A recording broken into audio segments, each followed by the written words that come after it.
શ્રી પુરુષોત્તમ માસનું મહાત્મય અધ્યાય બીજો. સુતજી બોલ્યા છે. તે પછી પરીક્ષિત રાજાએ પોતાના મોક્ષના માટે પ્રશ્ન કર્યો. ત્યારે સુખદેવજીએ તેમને શ્રીમદ ભાગવત સંભળાવ્યું. ઋષિઓ બોલ્યા, હે સત્પુરુષ સુત, તમે શ્રી વ્યાસમુનિના મુખેથી તેમની કૃપાને લીધે જે કંઈ નવીન સાંભળ્યું હોય તે કહો. મનને પ્રસન્ન કરનારની સારરૂપ પવિત્ર અમૃત કરતાં પણ અધિક તથા શ્રેષ્ઠ કથા અમને સંભળાવો, જેથી અમે પણ એક જ્ઞાન ગંગામાં સ્નાન કર્યું હોવાનો આનંદ લઈએ. સૂત બોલ્યા છે, હે મુનિ શ્રેષ્ઠો, તમે અતિ ઉત્તમ હોવા છતાં મને ભાગવત કથા વિશે પૂછો છો, તો શ્રી વ્યાસના મુખેથી મેં જે સાંભળ્યું છે એ હું તમને કહું છું. એક વખતે બ્રહ્માજીના પુત્ર દેવર્ષિ નારદજી ગંગાજીના કિનારે આવેલા બદ્રીનારાયણના આશ્રમમાં ગયા. ત્યાં જઈને દેવોના દેવ અને તપસ્વી તે નારાયણ ભગવાનને સાષ્ટાંગ નમસ્કાર કરી નારદજી બે હાથ જોડી તેમની સ્તુતિ કરવા લાગ્યા. નારદ બોલ્યા, હે દેવોના દેવ, આપ સત્યવ્રતવાળા હોય, ત્રણે કાળે સત્ય છો. સત્યની ઉત્પત્તિ આપતી જ થઈ છે, તો આપ પોતે સર્જનહાર છો, પ્રાણી માત્રના પાલક પોષક છો. છતાં જપ તપ દ્વારા આપ મૃત્યુલોકના પ્રાણી માત્રને બોધ આપો છો. જો આપ તપ ન કરો તો કળિયુગમાં કરેલા પાપથી આ પૃથ્વી ડૂબી જાય. પુણ્યશાળી તથા પાપી એમ બંને પ્રકારના લોકોથી આ પૃથ્વી છવાયેલી છે. તે કેવળ પુણ્યથી જ ટકે છે. હે ભગવાન, હું અત્યારે મૃત્યુલોકમાંથી આવ્યો છું. ત્યાં મેં બધા મનુષ્યોને મોહમાયામાં ફસાયેલા, પાપમાં રચાપચ્યા રહેલા તથા વિષયથી મુક્ત મનવાળા અને સ્ત્રી, પુત્ર, ઘર વગેરેમાં રત રહેલા અને અસત્ય બોલતા જોયા. તેથી આપ મને એવો કોઈ ઉપાય બતાવો કે આ મનુષ્યો પવિત્ર પંથે વળે અને તેમનું કલ્યાણ થાય. વળી ઉપકાર કરવો એ વિષ્ણુ ભગવાનને પણ પ્રિય છે, એવો વેદોમાં ખાસ નિશ્ચય કરાયો છે. માટે લોકોના ઉપકાર કરવા તથા તેમનું સદાય હિત થાય તેવી જે કોઈ સારરૂપ પવિત્ર કે વ્રત કથા હોય તે કહો મને, જેને માત્ર સાંભળવાથી જ લોકોનું કલ્યાણ થાય અને નિર્ભયપણે મોક્ષને પ્રાપ્ત કરે. નારદજીનું વચન સાંભળી ભગવાન નારાયણે કહ્યું, હે નારદજી, આપે આજે લોકહિતાર્થે ઘણો શ્રેષ્ઠ પ્રશ્ન પૂછ્યો. તમારા જેવા પુનિત મહાત્માઓ જ પાપીઓના ઉદ્ધાર કરે છે.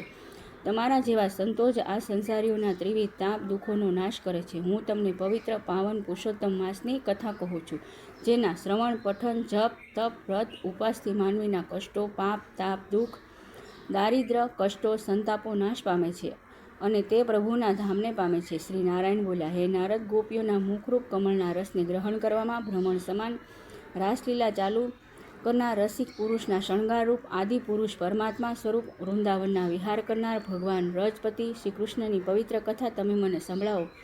હે પુત્ર, જેમની આંખમાં માત્ર એક જ પલકારાથી આ જગત ઉત્પન્ન કરનાર બ્રહ્મા પ્રખ્યા છે, તે પરમેશ્વરના કર્મોનું વર્ણન કરવા પૃથ્વી પર કોણ સમર્થ છે? આ અદ્ભુત પુરુષોત્તમ મહાત્મા હું તમને આદરપૂર્વક કહું છું, કેમ કે એ ત્રિવિધ તાપ, દરિદ્રપણાને તથા વૈધવ્યને દૂર કરનાર, શ્રેષ્ઠ પુત્રો તથા મોક્ષને આપનાર છે અને સેવવાને યોગ્ય છે. નારદજીએ પૂછ્યું, હે નારાયણ મુનિ, તે પુરુષોત્તમ દેવ કોણ છે? એમનું મહાત્મય શું છે? તે મને આશ્ચર્ય જેવું લાગે છે, તેથી મને એ વિસ્તારથી કહો. સૂતજી બોલ્યા છે, હે મુનિઓ, નારદજીનું એ વચન સાંભળી શ્રી નારાયણે પુરુષોત્તમના મનને બરાબર એકાગ્ર કર્યા. પછી આમ બોલ્યા છે. શ્રી નારાયણે કહ્યું કે, હે દેવર્ષિ નારદ, પુરુષોત્તમ એવું એક મહિનાનું નામ છે અને તે નામ પણ કારણ સહિત છે. એક મહિનાના સ્વામી કૃપાસાગર શ્રી પુરુષોત્તમ કહેવાય છે. એ માસનું વ્રત કરવાથી શ્રી પુરુષોત્તમ ભગવાન પ્રસન્ન થાય છે. નારદજીએ પૂછ્યું, ચૈત્ર વગેરે મહિનાઓ અને તે મહિનાના સ્વામીઓ તો મેં સાંભળ્યા છે, પરંતુ આ મહિનાનું નામ પ્રથમ વખત સાંભળું છું. તે મહિનામાં શું કરવું? એ બધું કરવાથી ક્યાં દેવ પ્રસન્ન થાય? એ કયું ફળ આપે છે તે મને કહો. એ જગતના નાથ, વિધવાપણું તથા વાંઝ્યાપણું આદિ ક્ષયરોગ જે દોષોથી તેનાથી પીડાતા મનુષ્યોને જોઈને મને દુઃખ થાય છે. માટે તે સાંસારિક જીવોને દુઃખોથી મુક્તિ મળે અને તેમનું કલ્યાણ થાય એવો સરળ ઉપાય મારા પર કૃપા કરીને કહો, જેથી મારા મનને હર્ષ થાય.